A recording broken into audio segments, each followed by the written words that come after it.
Can we stop the aging process? If you're still alive, you're growing older every day. You may not notice it, but you are. When we make that great shift out of our teenage years into our 20s, most of the changes we encounter about growing older are good. When we are in our 20s, growing older means a lot more freedom and a lot of adventure. Physically, we are at our peak of perfection.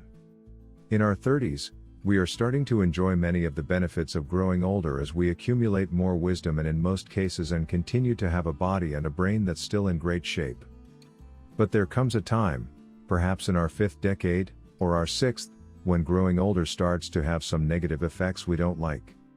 We may not be as physically fit as we used to be.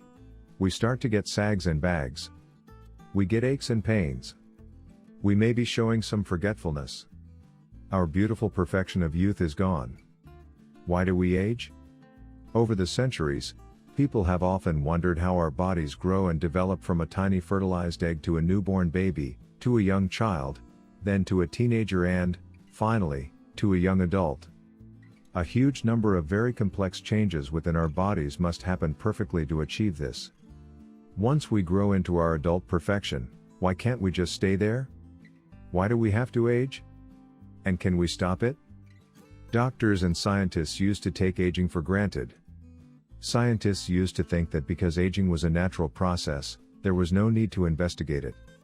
Now, as increasing numbers of baby boomers are turning 50 and anxious to hang on to some semblance of youth, more and more research is being devoted to the topic of aging. Scientists are trying to find out how and why we age, and they are investigating possible ways to slow down the aging process or perhaps even stop it altogether. If new ways are found to extend physical and mental health for the aging population, the benefits to society will be enormous. Although all of us want to live a long time, none of us wants to spend our final years in physical pain or suffer from mental decline. Scientists have been able to identify some of the factors that influence the process of aging, and new knowledge accumulates at a rapid rate. Dozens of theories to explain aging have been proposed, but it seems that aging is very complex with several other processes interlinked. Here are some of the current theories about why we age. Hayflick limit theory.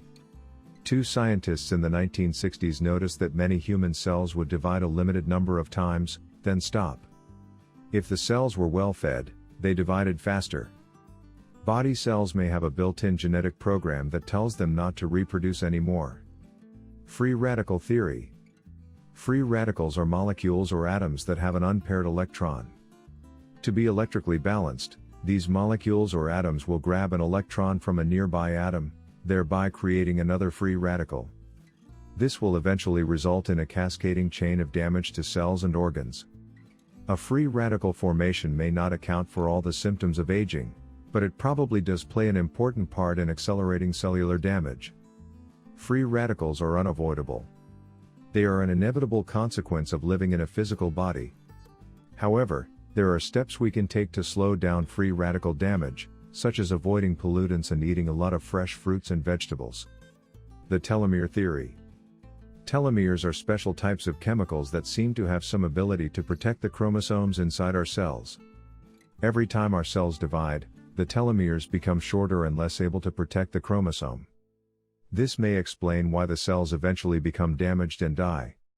Scientists are currently trying to find out how to repair telomeres and stop the damage to the cells.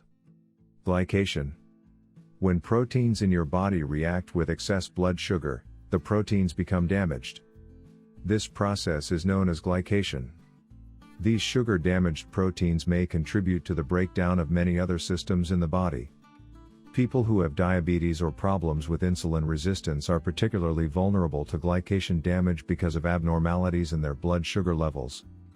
If it turns out to be true that glycation plays a major part in causing the negative effects of aging, we may be able to slow it down by making sure we avoid excess blood sugar levels. Here are some other factors that play a part in aging. We experience a steep decline in hormone production in our later years. Our body becomes less efficient at detoxifying. The DNA in our cells becomes damaged. A lifetime of exposure to stress and environmental toxins in our air, food, and water overwhelms our body's repair systems.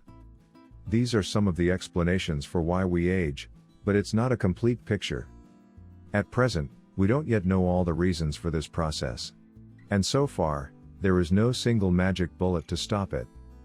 If scientists can learn how to slow down the process of aging, we will be able to spend many more happy years enjoying our lives while maintaining our peak of physical perfection.